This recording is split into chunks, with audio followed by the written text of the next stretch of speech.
दोस्तों नमस्कार। आज का विषय स्पेशली फॉर द स्टूडेंट्स है। ये उन विद्यार्थियों के लिए है जो 12वीं की परीक्षाएं पास कर चुके हैं या ग्रेजुएशन में पढ़ रहे हैं। बेसिकली 18 साल से लेकर के 25 साल तक के बीच के युवाओं के लिए कुछ सुझाव। आज ये वीडियो बनाने की प्रेरणा मुझे अपने ही जीवन के कुछ तजुर्बों से मिली। मुझे ये फील हुआ, एहसास हुआ कि मुझे एक ऐसा वीडियो क्रिएट करना चाहिए जो कि कुछ वैल्यू एडिशन कर सके, जो हमारे स्टूडेंट्स हैं, जो अपना करियर बनाना चाहते हैं, लाइफ बनाना चाहते हैं, जो आगे कुछ करना चाहते हैं, जो चाहते हैं कि उनका समय नष्ट ना हो, जो चाहते हैं कि वो आगे बढ़ कर के कुछ बड़ा कर सकें अपनी लाइफ में। आज उनको ध्यान में रखते हुए ये वीडियो बनाने का फैसला किया गया। बेसिकली कुछ ऐसा समय आता है, एक ऐसा मोड़ आता है जहाँ पर हर विद्यार्थी ये सोचता है कि क्या करना चाहिए, कैसे करना चाहिए, कैसे हम आगे बढ़ें। बहुत सारे स्टूडेंट्स इसके विषय में सोचते हैं और बहुत सारे स्टूडेंट इस विषय पे विचार भी नहीं करते। उनको अपनी लाइफ, देखिए कुछ ऐसे स्टूडेंट्स हैं जो अपनी लाइफ को फेसबुक, ट्विटर, इंस्टाग्राम हो, चाहे व्हाट्सएप हो, चाहे बाकी जो सोशल मीडिया के प्लेटफॉर्म हैं, उसमें इतना घुस गए हैं, इतना धंस गए हैं कि उससे बाहर निकल पाना उनके लिए बहुत ही बेहद ही मुश्किल हो रहा है, जिसकी वजह से वो अपने एक्चुअल लक्ष्य के प्रति भटक रहे हैं। ये सेंटेंस बोलने में मुझे मैं पूरी जिम्मेदारी के साथ बोल रहा हूँ, क्योंकि देखिए हम और आप जिस भी एज ग्रुप में है, मैं अगर पेरेंट्स की बात करूं, पेरेंट्स जिस एज ग्रुप में हैं, अगर आप अपने आप को देखिए सर कि अगर आप कभी फेसबुक में जाते हैं तो कितना समय लगता है उससे वापस निकलने में। ये एक छोटा सा प्रश्न है लेकिन बड़ा इंपॉर्टेंट है कि जब कभी भी हम फेसबुक में इंटर करते हैं तो how much time we take to come out from that Facebook, कितना समय हम लेते हैं उससे बाहर निकलने के लिए। तो ये बहुत इंपॉर्टेंट है हमारा समझना कि जब हम सारी चीज़ें जानने वाले व्यक्ति फेसबुक में जब एंटर करते हैं, बाहर निकलने में हमें आधा से 1 घंटा लग जाता है या 15 मिनट से ज़्यादा लग जाता है, बहुत ज़्यादा। अगर हम बहुत कॉशियस हैं बाहर निकलने के लिए और अपना समय को हम जान रहे हैं, कीमती है हमारा समय। लेकिन बच्चा तो वह इतना नहीं जानता, स्टूडेंट तो इतना समझता नहीं है। तो कितना ज़्यादा टाइम ये सोशल मीडिया या ये सोशल प्लेटफॉर्म किल कर रहे हैं, चाहे उसमें फेसबुक हो, यूट्यूब हो, ट्विटर हो, लिंक्डइन हो, इंस्टाग्राम हो, कोई भी और जो सोशल नेटवर्किंग प्लेटफॉर्म है जिसमें हम काम कर रहे हैं। देखिए 2 तरीके के काम हैं, या तो क्रिएटिव या डिस्ट्रक्टिव। क्रिएटिव काम कर रहे हैं तो बहुत अच्छा, आप करिए, आपको बेस्ट विशेस है। लेकिन कुछ चीज़ें हैं जो डिस्ट्रक्टिव हो जाती हैं, जैसे हमें पता भी नहीं चलता, हमारा क्रिएटिव काम नहीं हो रहा है उन प्लेटफॉर्म्स में, लेकिन फिर भी वीडियोस देख रहे हैं, हम चैटिंग कर रहे हैं, हम लाइक कर रहे हैं, हम लाइक होने की कोशिश कर रहे हैं, पॉपुलैरिटी के लिए हम काम कर रहे हैं। तो इन सब चीज़ों में क्या है कि कहीं ना कहीं हमारा टाइम किल हो रहा है, जो कि मेन विषय से हट करके हम बाकी चीज़ों में लगे हैं। मैं ये कतई नहीं कहता कि इंटरनेट हमारे लिए उपयोगी नहीं है, लेकिन किसी भी चीज़ का राइट डायरेक्शन और रॉन्ग डायरेक्शन दोनों होते हैं। किस डायरेक्शन में हम उसका इस्तेमाल कर रहे हैं वो बहुत इंपॉर्टेंट है। तो मेरी स्टूडेंट्स से, खासकर जो नौजवान युवा स्टूडेंट्स हैं जो कि अभी 12th पास करके निकल रहे हैं, 10th पास करके निकल रहे हैं, उनसे रिक्वेस्ट है कि वो अपने फोकस को अपने टारगेट एरिया की तरफ लेकर के जाएं। एक टारगेट लक्ष्य अपने जीवन में जल्दी से जल्दी बना लें। बहुत सारे स्टूडेंट्स को मैंने, देखिए मैं ट्रेनिंग भी देता हूँ, बड़ी बड़ी कंपनी में मैंने ट्रेनिंग दिया है, चाहे वो HDFC हो, रिलायंस हो, इसके अलावा भारती एक्सा हो, या और भी बहुत सारी कंपनीज़ हैं जिनमें मैंने ट्रेनिंग दिया। DHFL प्रीमेरिका भी उनमें से एक है। तो ये इन कंपनीज़ में ट्रेनिंग देने के दौरान जब मैं फ्रेशर्स की ट्रेनिंग करता था, तो फ्रेशर्स वो होते हैं जो ग्रेजुएशन करने के बाद इन कंपनीज़ में आते हैं। उनसे जब कभी भी मैं उनके लक्ष्य के बारे में पूछता था तो मुझे एक जवाब मिलता है कि उन्होंने अभी तक अपना लक्ष्य नहीं बनाया।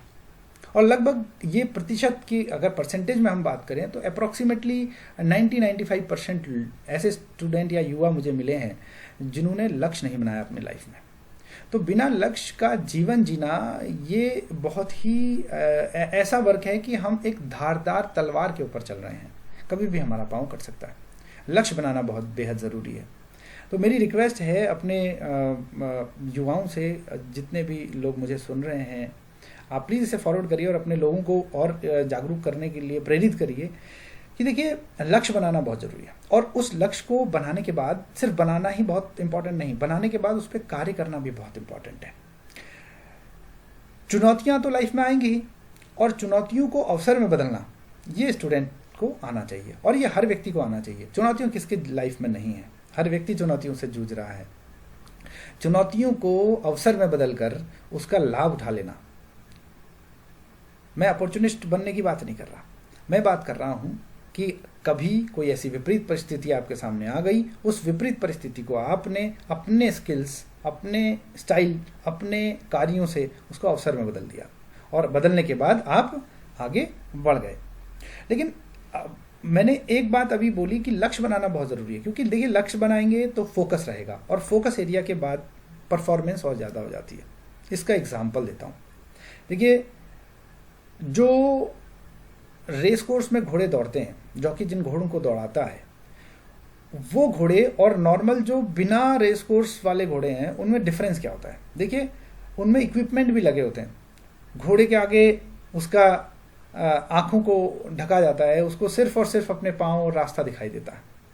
तो जब हम लक्ष्य बना लेते हैं तो हमको सिर्फ और सिर्फ हमें अपने पाँव और रास्ता दिखाई दे, बाकी की चीज़ों में हम समय वेस्ट न करें, हम सिर्फ और सिर्फ अपने फोकस एरिया की तरफ आगे बढ़ें, अपने लक्ष्य की तरफ आगे बढ़ें। यकीन मानिए हम 101% आगे बढ़ ही जाएंगे। रिसेंटली अभी कल की न्यूज़ है, गौतम बुद्ध नगर के जो डीएम साहब हैं, उन्होंने बैडमिंटन में रजत पदक लिया। देखिए ये कैसे संभव है कि एक व्यक्ति जो ऑलरेडी सक्सेसफुल है वो और सक्सेस ले रहा है, और बाकी नहीं ले पा रहे हैं एक भी सक्सेस। देखिए दृढ़ इच्छा शक्ति सब कुछ करा सकती है। अगर आप अपने एरिया को फोकस्ड एरिया बना लें तो आप कुछ भी हासिल कर सकते हैं। कोई भी लक्ष्य वो आपके हौसलों से बड़ा नहीं, हारा वही जो लड़ा नहीं।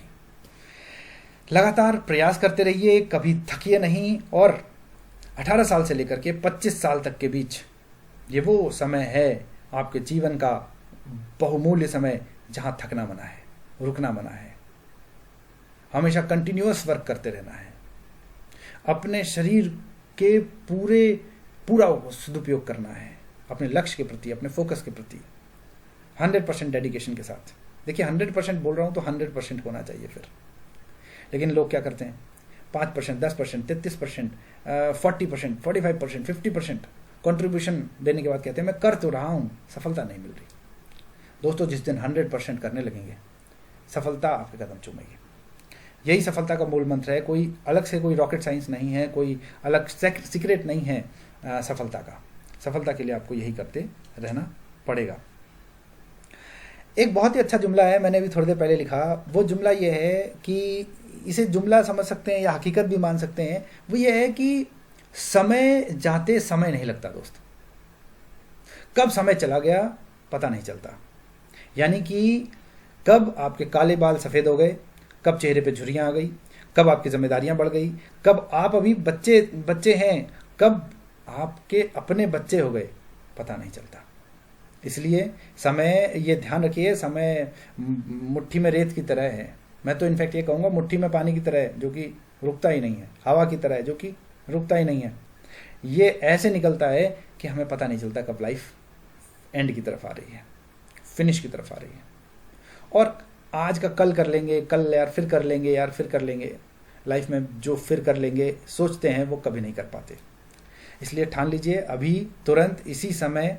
मेरी सारे स्टूडेंट से अपील है कि आप अपना लक्ष्य निर्धारित करिए, फोकस एरिया बनाइए, की फोकस एरिया के ऊपर में काम करिए और निरंतर काम करिए। रुकिए मत, रुकना मना है, थकना मना है। सिर्फ और सिर्फ फोकस एरिया पे लगे रहिए। और एक रिक्वेस्ट है कि सोशल मीडिया को जितना कम हो सके इस्तेमाल करिए। सिर्फ और सिर्फ अपने लक्ष्य के प्रति फोकस रहते टाइम जो आपको सोशल मीडिया की ज़रूरत पड़ रही है तो उसका इस्तेमाल करिए, वो एक हथियार की तरह इस्तेमाल करिए। बट आपका अगर टाइम किलिंग मशीन बन रहा है सोशल मीडिया तो प्लीज़ आप उससे दूर हो जाइए। उन सारी चीज़ों से दूर हो जाइए जो नकारात्मक चीज़ें आपकी लाइफ में लेकर के आता है। उन सब चीज़ों से दूर हो जाइए जिसमें कि आप अपना समय खो रहे हैं, अपना बहुमूल्य समय वेस्ट कर रहे हैं। आज के लिए इतना ही दोस्तों। जय हिंद। फिर मुलाकात होगी अगले किसी और विचार के साथ। तब तक जय हिंद।